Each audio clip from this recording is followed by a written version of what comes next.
Você está conectado ao Wi-Fi de Deus? Tem a senha? Ou permite que o Senhor tenha a senha? Ouve a voz do Senhor teu Deus. Ouve a voz do Senhor teu Deus. Pergunto, você escuta Deus? Você ouve Deus?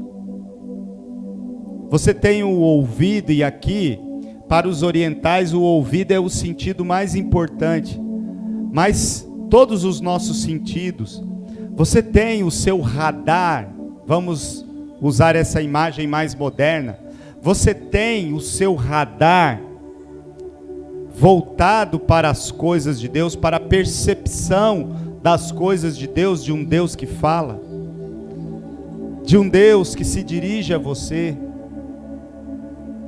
Para usar uma imagem mais atual ainda, hoje em dia é assim, né?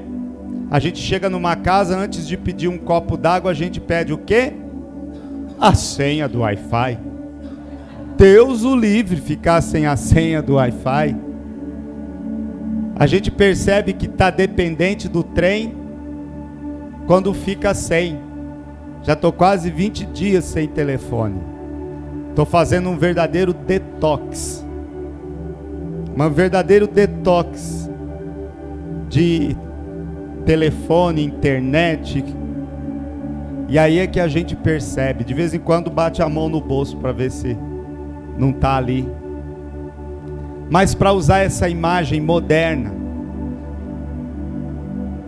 você está conectado ao Wi-Fi de Deus? Tem a senha? Ou permite que o Senhor tenha a senha? Porque a coisa mais bonita no cristianismo, diferente de todas as outras religiões, é que no cristianismo a iniciativa primeira é de Deus.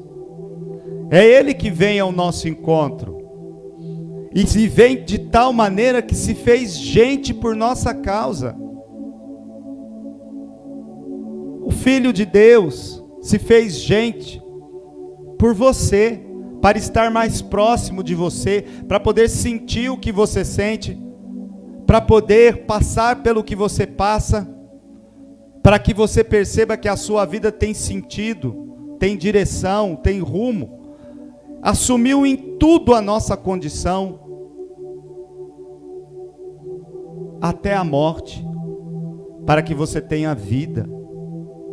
Então pergunto, você está conectado, conectada a Deus?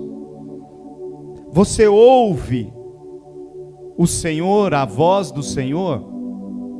E veja, e depois que você responde a essa pergunta, vem as consequências. Porque tem gente que até ouve, mas acontece aquilo que a minha mãe falava quando a gente era criança. Parece que entra num ouvido e sai pelo outro. Ouve, mas não escuta. Ouve, mas não internaliza. Ouve, mas não obedece. Ouve, mas não torna seu. Ouve, mas faz de conta que não ouviu.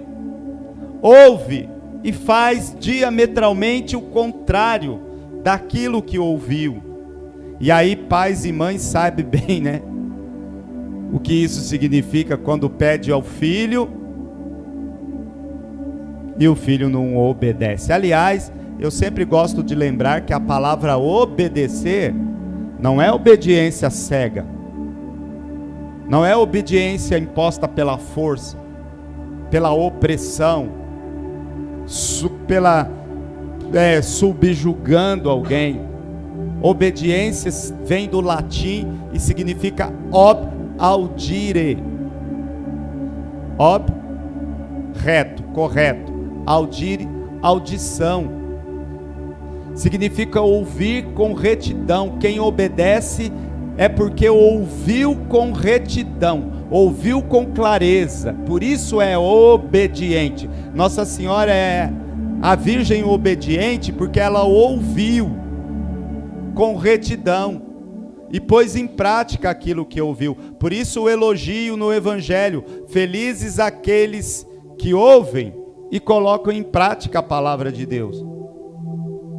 Então, o que fazer com esse ouvir a voz de Deus?